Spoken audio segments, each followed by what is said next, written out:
भोलेनाथ की जय हो, भोलेनाथ की जय हो, माता पार्वती की जय हो, माता पार्वती की जय हो। एक साहूकार था जो भगवान शिव का अनाय भक्त था। उसके पास धन धन आए, किसी भी चीज की कमी नहीं थी, लेकिन उसकी कोई संतान नहीं थी।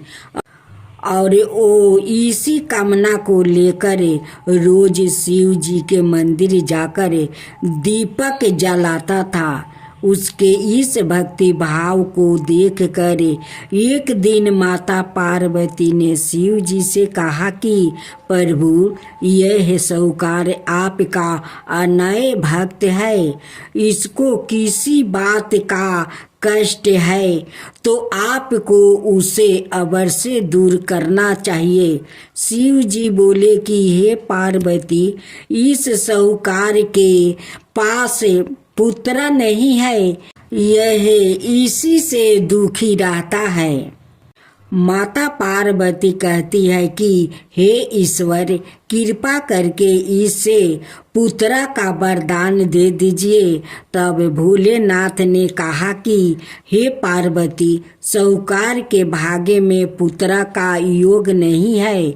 ऐसे में अगर इसे पुत्र प्राप्ति का वरदान मिल भी गया तो वो केवल 12 बरस की आयु तक ही जीवित रहेगा।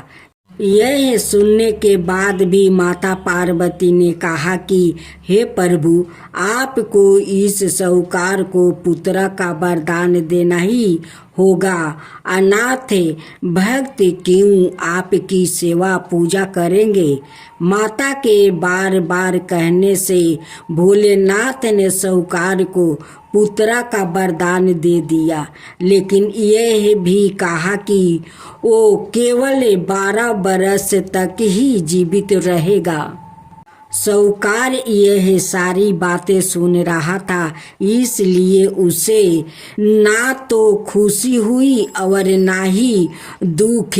वो पहले की तरह भोलेनाथ की पूजा अर्चना करता रहा। उधर सेठानी गर्भवती हुई और 9 महीने के बाद एक सुंदर सा बालक की प्राप्ति हुई। परिवार में खूब उत्साह मनाया गया, लेकिन साहूकार पहले ही की तरह रहा और उसने लड़का की 12 बरस की आयु का जिक्र किसी से भी नहीं किया। जब बालक 11 बरस की आयु हो गई तो एक दिन साहूकार की सेठानी ने बालक के विवाह के लिए कहा। तो साहूकार ने कहा कि वो अभी बालक को पढ़ने के लिए काशी जी भेजेंगे। इसके बाद उसने बालक के मामा जी को बुलाया और कहा कि इसे काशी पढ़ने के लिए ले जाओ और रास्ते में जिस भी स्थान पर रुकना, वहाँ यज्ञ करते और ब्राह्मणों को भोजन कराते हुए आगे बढ़ना। उन्होंने भी इसी तरह करते हुए जा रहे थे कि रास्ते में एक राजकुमारी का विवाह था। जिससे उसका विवाह होने वाला था वो एक आंख से काना था। तो उसके पिता ने जब अति सुंदर साहूकार के बेटे को देखा तो उनके मन में आया कि क्यों ना इसे ही घोड़ी पर बैठाकर शादी के सारे कार्य संपन्न करवा लिया जाए। तो उन्होंने मामा से बात की और कहा कि इसके बदले में वो अथाह धन देंगे। तो वो भी राजी हो गया। इसके बाद साहूकार का बेटा विवाह की वेदी पर बैठा और जब विवाह कार्य संपन्न हो गया तो जाने से पहले उसने राजकुमारी की चदरी के पल्लू पर लिखा कि तेरा विवाह तो मेरे साथ हुआ, लेकिन जिस राजकुमार के साथ भेजेंगे वो तो एक आँख का काना है। इसके बाद वो अपने मामा के साथ काशी के लिए चल गया। उधर जब राजकुमारी ने अपनी चुनरी पर यह लिखा हुआ पाया तो उसने राजकुमार के साथ जाने से मना कर दिया। तो राजा ने भी अपनी पुत्री को बारात के साथ विदा नहीं किया। बारात वापस लौट गई। उधर मामा और भांजे काशी पहुंच गए थे। एक दिन जब मामा ने जग रचा रखा था और भांजा बहुत देर तक बाहर नहीं आए तो मामा ने अंदर जाकर देखा तो भांजे का प्राण निकल चुके थे। वो बहुत परेशान हुए, लेकिन सोचा कि अभी रोना पीटना मचाया तो ब्राह्मण चल जाएंगे और जग का कार्य अधूरा रह जाएगा। जब जग संपन्न हुआ तो मामा ने रोना पीटना शुरू किया। उसी समय शिव पार्वती उधर से जा रहे थे तो माता पार्वती ने शिव जी से पूछा, हे प्रभु, ये कौन रो रहा है? तभी उन्हें पता चलता है कि यह तो भोलेनाथ के आशीर्वाद से जन्म हुआ साहूकार का पुत्र है। तब माता पार्वती कहती है कि हे स्वामी, इसे जीवित कर दीजिए। अनाथ रोते रोते इसके माता पिता के प्राण निकल जाएंगे। तब भोलेनाथ ने कहा कि हे पार्वती, इसकी आहु इतना ही थी, सो वो भोग चुका है। लेकिन माँ के बार बार आग्रह करने पर भोलेनाथ ने जीवित कर दिया। लड़का ओम नमः शिवाय करते हुए उठा और मामा भांजे दोनों के ईश्वर को धन्यवाद दिया और अपनी नगरी की ओर लौटा। रास्ते में वही नगर पारा और राजकुमारी ने उन्हें पहचान लिया। तब राजा ने राजकुमारी को साहूकार के बेटे के साथ बहुत सारे धन धनाये के साथ विदा किया। उधर साहूकार और उसकी पत्नी छत पर बैठे थे। उन्होंने यह प्रण कर रखा था कि यदि उनका पुत्र सकुशल ना लौटा तो वो छत से कूद कर अपना प्राण त्याग देंगे। तभी लड़के के मामा ने आकर साहूकार के बेटे और बहू के आने का समाचार सुनाया, लेकिन वो नहीं माने तो मामा ने शपथ पूर्वक कहा। तब तो दोनों को विश्वास हो गया और दोनों ने अपने बेटे बहू का स्वागत किया। उसी रात साहूकार को सपने में शिव जी ने दर्शन दिया और कहा कि तुम्हारे पूजन से मैं प्रसन्न हुआ। इसी प्रकार जो भी व्याकृत इस कथा को पढ़ेगा या सुनेगा उसके समस्त दुखों दूर हो जाएगा और मन बचित सभी कामनाओं की पूर्ति होगी। जय शिवा ओमकारा, प्रभु हरे शिवा ओमकारा। ब्रह्मा विष्णु सदा शिव अर्धंगिनी धारा। ओम जय शिवा ओमकारा। एकानन चतुरानन पंचानन राजे। शिव पंचानन राजे। हंसासन गरुड़ासन विषवाहन साजे। ओम जय शिवा ओमकारा। दो भुज चार चतुर भुज दस भुज अति सोहे तीनों रूप निरखता त्रिभुवन जनि मोहे ओम जय शिवा ओमकारा अक्षर माला बने माला मंदी माला तारी चंदन मृग मद सोहे बोले सुभिकारी ओम जय शिवा ओमकारा श्वेतांबर पीतांबर गंबर अंगे सनकादिके बरे मादिकी भूतादिकी संगे ओम जय शिवा ओमकारा करिके मध्यम कमंडल चक्र त्रिशूलधरता जग करता जग भरता जग पालन करता ओम जय शिवा ओमकारा ब्रह्मा विष्णु सदा शिव जानते अविवेका प्राण बचर के मध्यम यह तीनों एका ओम जय शिवा ओमकारा तीर गुण शिव जी के आरती जो कोई नर गावे शिवा जो कोई नर गावे कहत शिवानंद स्वामी मन भजत शिवानंद स्वामी मन दाचित फल पावे ओम जय शिवा ओमकारा जय शिवा ओमकारा। राधे राधे भक्त जनों, अब आप सुनेंगे भगवान जिनके घर नौकर बनकर आए भक्त त्रिलोचन जी की कहानी। भक्त त्रिलोचन जी की संत सेवा में भी बहुत निष्ठा थी।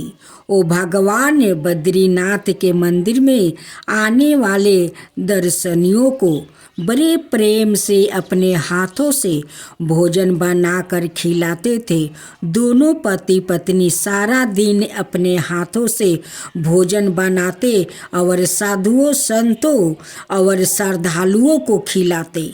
इसलिए उनके घर पर सादा ही लोग की भीड़ लगी रहती थी। जिन्होंने लोगों भगवान बद्रीनाथ के मंदिर में दर्शन के लिए आते, उन्होंने ही लोगों त्रिलोचन जी के घर प्रसाद पाने आते। दोनों पति पत्नी बड़े भाव से सभी अंगतुकों की सेवा करते थे। समय के साथ दोनों पति पत्नी वृद्ध हो गया। वृद्धावस्था के कारण अब उनसे पहले जितना काम नहीं होता था। इसलिए कई बार संतों को प्रसाद के लिए इंतजार करना पड़ता था।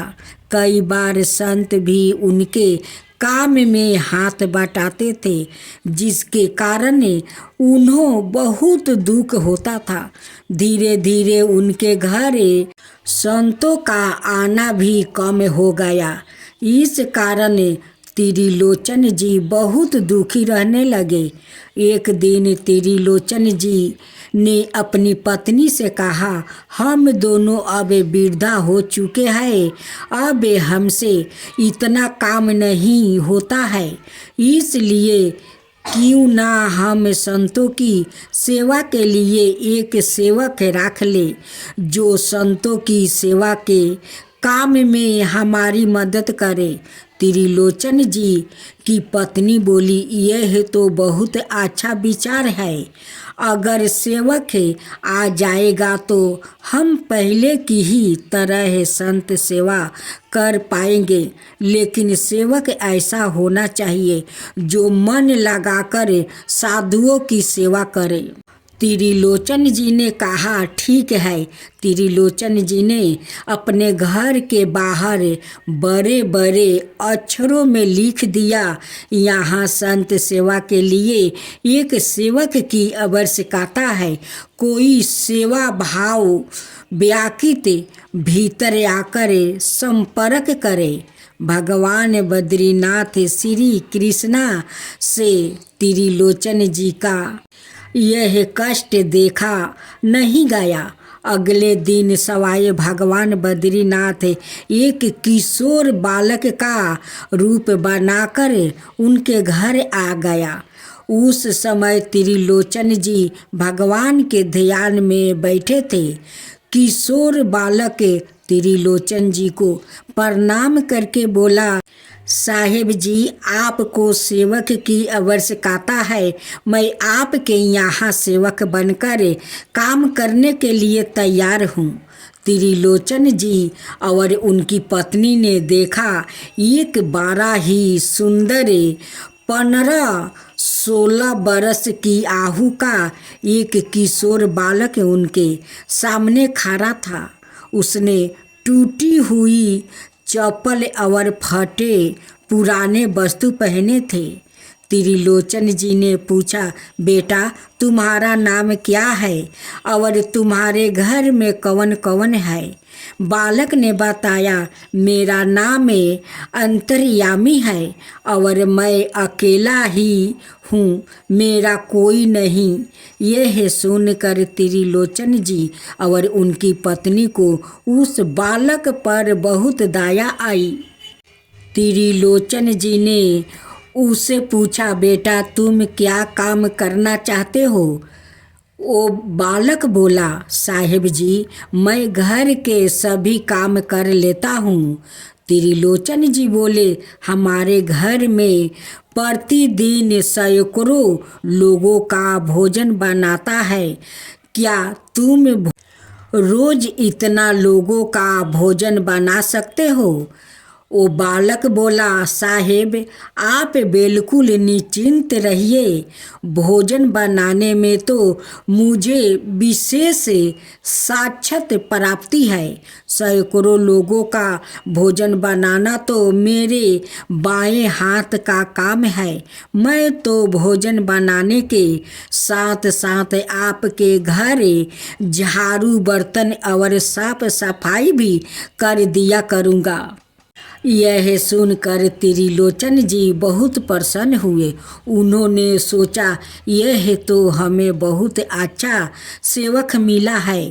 त्रिलोचन जी बोले, ठीक है, तुम यहाँ पर सेवा कर लेना, लेकिन यह तो बताओ, तुम यहाँ पर सेवा करने का क्या लोगे? बालक बोला, बाबूजी, मुझे बस भर पेट भोजन दे दो और रात को सोने के लिए जगह दे दो। मुझे बस इतना ही चाहिए। त्रिलोचन जी बोले, हमारे घर में भोजन की कोई कमी नहीं है। तुम्हारी जितनी इच्छा हो तुम उतना भोजन करना, और हमारा घर भी बहुत बड़ा है। हम तुम्हें एक कमरे दे दूंगा, तुम वहाँ आराम से रहना। वो बालक बोला, मैं आपके घर के सभी कार्य करूँगा, लेकिन मेरी कुछ शर्त है। त्रिलोचन जी बोले, बताओ, तुम्हारी क्या शर्त है? बालक बोला, मैं सभी के लिए भोजन बनाऊँगा, लेकिन मेरे लिए आपको भोजन बनाना होगा, क्योंकि मैं अपने हाथों से बना भोजन ग्रहण नहीं करता। त्रिलोचन जी की पत्नी ने सोचा, यह छोटा सा बालक है, 2-4 रोटी में तृप्त हो जाएगा। वो बोली, ठीक है, मैं तुम्हारे लिए भोजन बना दूंगी।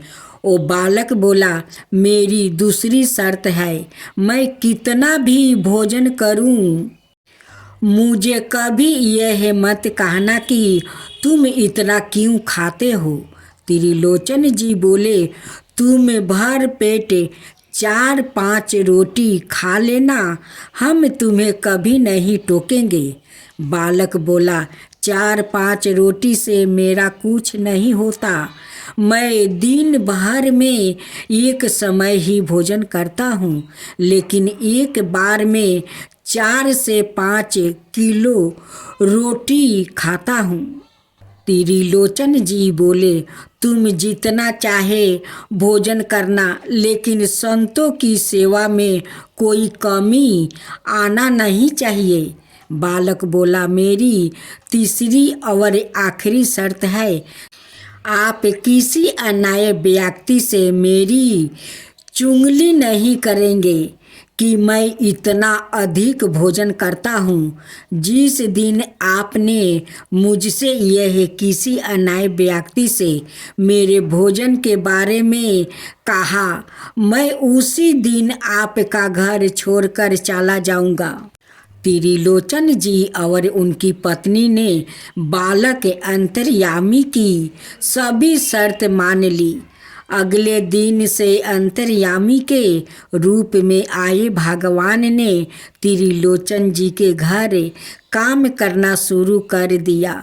अगले दिन त्रिलोचन जी सुबह सोकर उठे तो उन्होंने देखा कि रसोई घर में अलग अलग चूल्हा पर अलग अलग भोजन तैयार हो रहा है। अंतर्यामी भाग भाग कर 15 तरह के भोजन बना रहा है।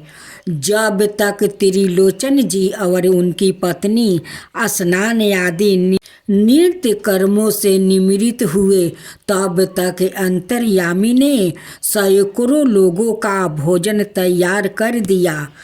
अब सुबह सुबह श्रद्धालु आने लगे। अंतर्यामी ने सभी को बड़े प्रेम से भोजन परोसा।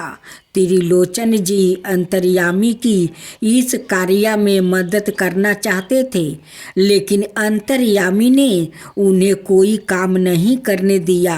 सारा कार्य सवाए ही किया। अंतर्यामी का बनाया भोजन इतना शुद्ध और स्वादिष्ट था कि सभी ने उस भोजन की बहुत प्रशंसा की। भोजन करने वालों पेट तो भर जाता, लेकिन भोजन करने की इच्छा खत्म नहीं होती। सभी संतों ने त्रिलोचन जी से भोजन की बहुत प्रशंसा की। संत बोले, त्रिलोचन जी, आपके यहाँ हमने बहुत बार भोजन किया है, लेकिन ऐसा स्वादिष्ट भोजन हमने कभी नहीं खाया। आपके सेवक अंतर्यामी ने तो कमाल ही कर दिया है। त्रिलोचन जी और उनकी पत्नी बहुत खुश थे। वो दोनों बैठे बैठे देख रहे थे कि उनका सेवक कैसे सभी काम बड़ी स्वच्छता से कर रहा है।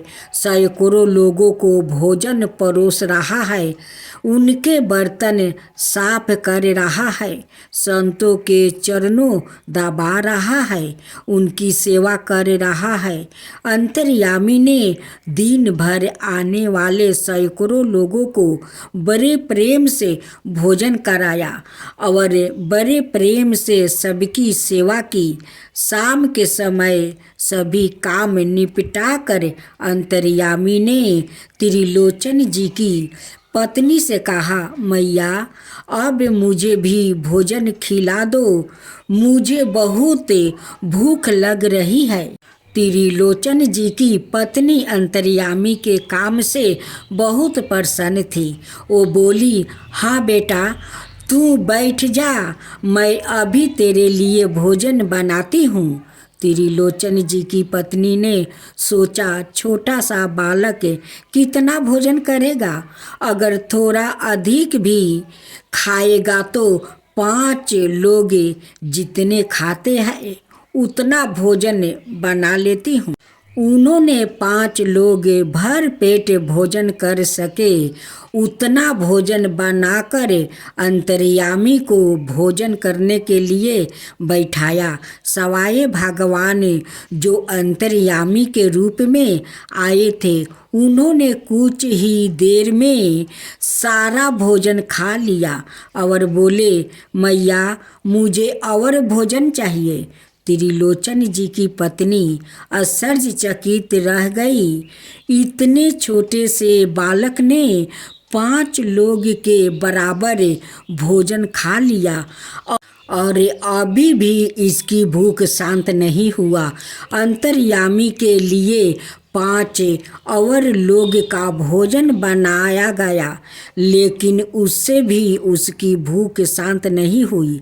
इस प्रकार अंतर्यामी के लिए बार बार भोजन बनाया गया और अंत 50 लोग के बराबर भोजन करके अंतर्यामी की भूख शांत हुई।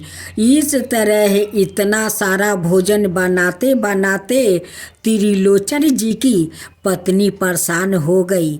अब यह उनका नृत्य का नियम हो गया। अंतर्यामी भगवान दिन भर सारे काम करते, संतों को प्रेम से भोजन कराते, उनकी सेवा करते और शाम को त्रिलोचन जी की पत्नी के हाथों से बाना भोजन ग्रहण करते। अब तो त्रिलोचन जी के घर आने वाले संतों और श्रद्धालुओं की संख्याएं भी बढ़ने लगी। अंतर्यामी इतना स्वादिष्ट भोजन बनाता था जिसकी सभी प्रशंसा करते थे। त्रिलोचन जी के घर के भोजन की चर्चा दूर दूर तक होने लगी, जिससे और अधिक संत और श्रद्धालु आने लगे। सभी संत प्रसन्न होकर त्रिलोचन जी को आशीर्वाद देकर जाते थे। अब त्रिलोचन जी को कोई परिश्रम नहीं करना पड़ता था।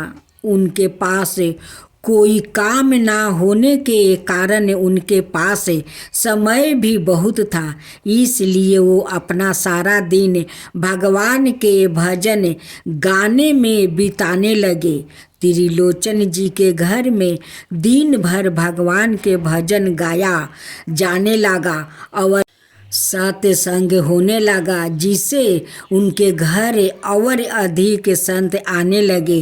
त्रिलोचन जी के घर प्रतिदिन उत्साह जैसा माहौल रहने लगा। सब जगह त्रिलोचन जी की जय जयकारा होने लगी। इसी प्रकार 13 महीने का समय बीत गया। एक दिन त्रिलोचन जी की पत्नी पड़ोस में गई महिलाओं की आपस में बातचीत होने लगी। एक महिला ने त्रिलोचन जी की पत्नी से कहा, जब से अंतर्यामी आया है आपके घर में तो बड़ी खुशहाली आ गई है और त्रिलोचन जी की तो रंगत ही बदल गई है। उनके चेहरे पर बड़ा तेज आ गया है। उनकी सेहत भी पहले से बहुत अच्छी हो गई है, लेकिन आप तो पहले भी दुबली थी और अभी भी दुबली हो। आपकी सेहत में कोई सुधार क्यों नहीं आया?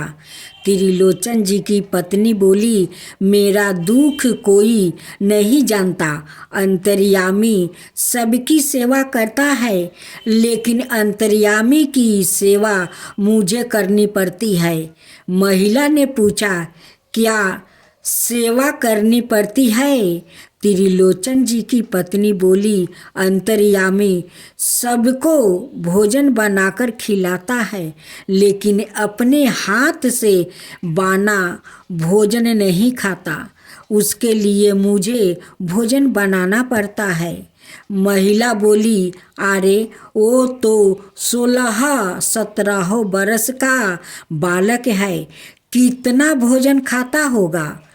त्रिलोचन जी की पत्नी बोली, अरे बहन, तुम नहीं जानती, वो दिन भर में एक ही बार भोजन करता है, लेकिन जब भोजन करने बैठता है तो लगातार 3 से 4 घंटे तक भोजन करता रहता है। 50 लोगों के बराबर अकेला भोजन करता है। इतना खाता है कि मैं तो बना बना कर थक जाती हूँ। त्रिलोचन जी की पत्नी के ऐसा कहते ही अंतर्यामी के रूप में आए हुए भगवान अंतर ध्यान हो गए। जब वो अपने घर पहुंची तो उन्हें अंतर्यामी कहीं दिखाई नहीं दिया। सब जगह अंतर्यामी की खोज की गई, परंतु वो कहीं नहीं मिला। अंतर्यामी के चले जाने पर त्रिलोचन जी और उनकी पत्नी बहुत दुखी हुए। दोनों पति पत्नी अंतर्यामी की याद में रोने लगे। दोनों पति पत्नी भगवान बद्रीनाथ के मंदिर पहुँचे। दोनों ने भगवान से विनती की, हे प्रभु, आपने हमें संतान नहीं दी, उसका हमें कोई दुख नहीं, लेकिन एक सेवक हमारे जीवन में आया था। उसके आने से हमारे घर में संतों की सेवा होने लगी, भजन कीर्तन होने लगा। वो सेवक पुत्रा के समान ही हमारी सेवा किया करता था। कृपा करके उस सेवक को हमारे घर वापस भेज दे। ऐसा कहकर दोनों पति पत्नी आंखों से आंसू बहाने लगे। तभी उन दोनों को अंतर्यामी की आवाज़ सुनाई दी, साहेब जी, मैं यहाँ हूँ। दोनों ने आंखें खोली तो उन्होंने पाया यह आवाज़ भगवान बद्रीनाथ की मूर्ति से आ रही थी। भगवान बद्रीनाथ बोले, आप दोनों ने जीवन भर साधु संतों और मंदिर में आने वाले श्रद्धालुओं की सेवा की है, इसलिए आप पर प्रसन्न होकर मैं सवाए अंतर्यामी का रूप में लेकर इस कार्य में आपकी सहायता करने आया था। यदि आप चाहोगे तो मैं फिर से आपकी सहायता करने आ जाऊंगा। इतना सुनकर त्रिलोचन जी और अधिक विलाप करने लगे। वो बोले, हे प्रभु, हम जैसे दुष्ट प्राणियों के घर आप नौकर बनकर आए। आपने हमारी सेवा की, हमारे लिए भोजन पकाया, हमारे बर्तन धोआ। हे प्रभु, हम आपको पहचान नहीं पाए। आपसे सेवा करवा कर हमसे बहुत बड़ा पाप हो गया है। भगवान बोले, आपसे कोई पाप नहीं हुआ है। हम सवाए आपकी भक्ति से प्रसन्न होकर आपकी सहायता करने आया था। अब आप दोनों शोक रहित होकर अपने घर जाइए। शीघ्र ही आप दोनों मुक्ति होकर हमारे परम धाम में हमारा वैकुंठ प्राप्ति करेंगे। जय शिवा ओमकारा, प्रभु हरे शिवा ओमकारा। ब्रह्मा विष्णु सदा शिव अर्धंगिनी धारा। ओम जय शिवा ओमकारा। एकानन चतुरानन पंचानन राजे, शिव पंचानन राजे। हंसासन गरुड़ासन विषवाहन साजे। ओम जय शिवा ओमकारा।